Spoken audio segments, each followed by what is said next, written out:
What's going on, everybody? LK here, and today some Street Fighter 6. So you may or may not have heard, but Street Fighter 6 is officially broken. It might sound funny coming from me. I'm usually the guy who's like, the thing's not that broken. There's usually this XYZ thing you could do.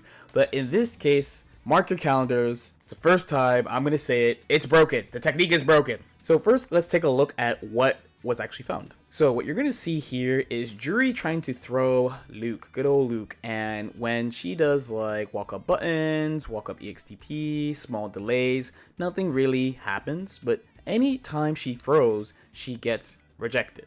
Luke breaks the throw, no problem, basically until he feels like it. Just nothing can be done. So why is this even happening? So they are using a toggle in the game called Simultaneous Input Assistance, and when you hold heavy punch, heavy kick, I've seen multiple ways people say to input this. Some people say you gotta hold medium punch, medium kick, heavy punch, heavy kick. Some people say you only have to hold heavy punch, heavy kick. But when you do that and you're also pressing on Simultaneous Input Assistance, what will happen is basically as follows, right? So Luke will sit there and just block, and you see, if you look at the input interpreter on the left, that they're slamming on this. They're slamming on this shit, right? Every time a throw comes, it's rejected immediately. Any type of delay button or anything or standing in your face, you just sit there and block. So why is this so good? I mean, a lot of situations in Street Fighter, especially starting from Street Fighter 5 and in modern fighting games in general, come from the strike throw situation. I mean, Street Fighter 5 went so far as to remove a bunch of these defensive techniques. So like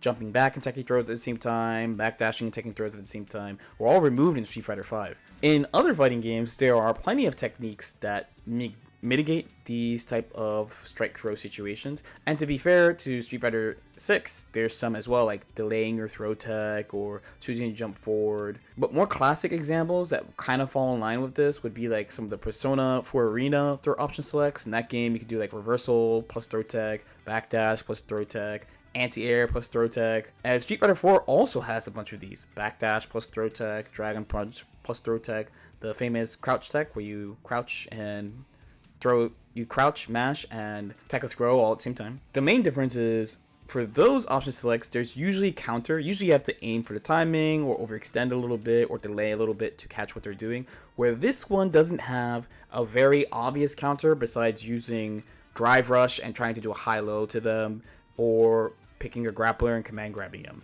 So why is it in the game? So again, there's a toggle in the game called Simultaneous Input Assistance that basically enables the whole technique. So this is, I would definitely say, is an oversight as a result of them adding this. Again, defensive techniques revolving around rejecting throws have always been a thing in fighting games, but I think for modern fighting games, wait, that's actually wrong, because now Street Fighter 6 is modern fighting games. So the previous generation of fighting games, so like Dragon Ball FighterZ, Grand Blue Fantasy Versus, Strive, I feel like I've been seeing this a little bit more often. So usually when we see a technique this powerful, I mean, one, it gets taken out of the game, but two, it's for one of two core reasons. So one is an oversight as a result of direct system mechanics, right? So this would be like Dragon Ball FighterZ. So the same exact technique that we just saw in Street Fighter, with Luke being a throw teching god, exists in DBFZ as well, but only with two characters because of the way the throw system works. What you do here is you're holding the heavy button and you mash on key blast or the S button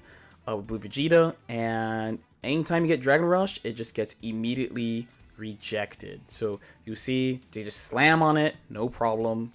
Slamming on it, nothing happens if you are blocking, and the moment you get thrown, you will reject the throw. Again, that example only two characters could do. One funny thing actually is that they took it away from Ginyu, but then Blue Vegeta still had it because so few people played him that no one thought to check to see if he could do it for like a little while longer. That one is pretty funny actually. So the other way that I usually see this happen is an oversight, but this time as a result of adding something that's either like a beginner friendly like input assistance type thing or some type of accessibility option. For me, the main one off the top of my head would be launch Grand Blue Fantasy Versus, the proximity option select from that game. So shout outs to the homie SKD for this one. This is actually one I've used quite a bit as an example, but what you will see is that if Fairy does nothing, then she just kind of flickers her guard. The move she's using before this actually slight disadvantage, that move.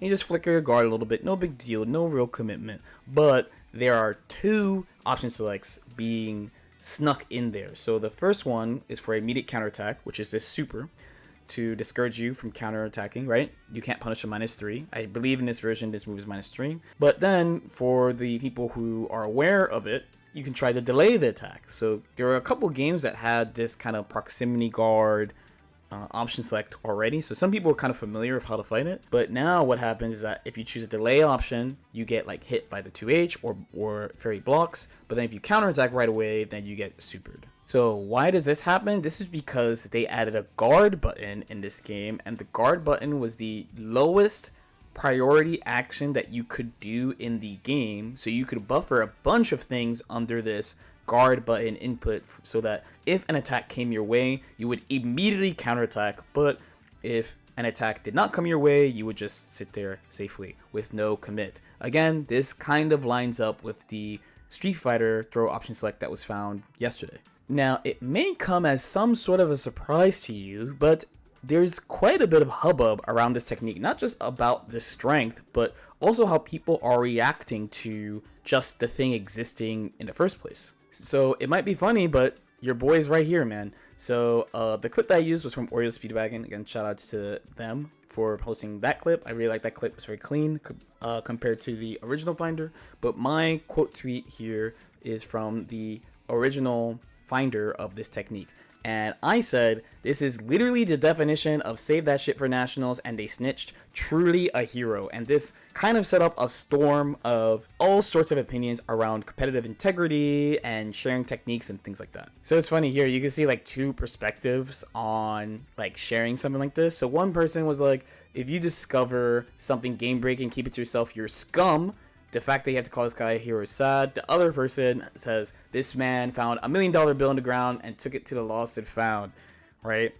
Two very different perspectives. But if you're new to competitive fighters or Street Fighter 6, this has been a very, very long running thing in fighting games. I mean, if you're a trading card game player, you already know this. If you're a Pokemon player, you already know this. This is like major tournament winning technique. Like, it is actually it's pretty nice that this person shared it. I'm not speaking for them, but for the example with SKD, I don't think SKD was planning on like playing the game super serious, so that's like why he shared it. But in my experience, I've hidden plenty of stuff. Nothing like game defining. I've never found something game defining and then hid it for a tournament, but if I did, I would, by the way.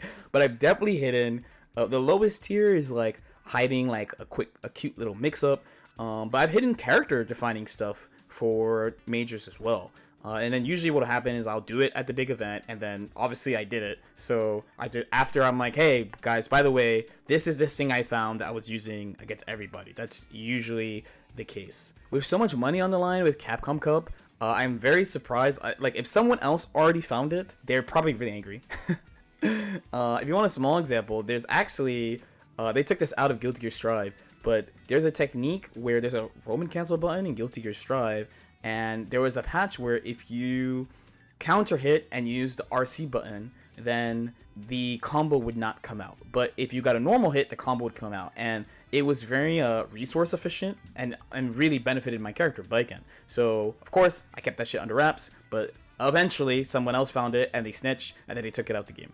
What is particularly unique about Street Fighter is that a lot of the main Capcom events, I believe it's 36 Capcom Cup events, are online. So if anyone suspected that someone was being a little bit too correct, they could dig up the replays and then look through their inputs and see what they're doing and then be like, oh, I don't think it's cheating because it's definitely it's literally an option in the game. It's just oversight by Capcom. And usually what companies do is they go, hey, we love you, we see you, you're understood, this shit is banned now, and then we're also taking out the game. But yeah, if you missed it, that's what's up.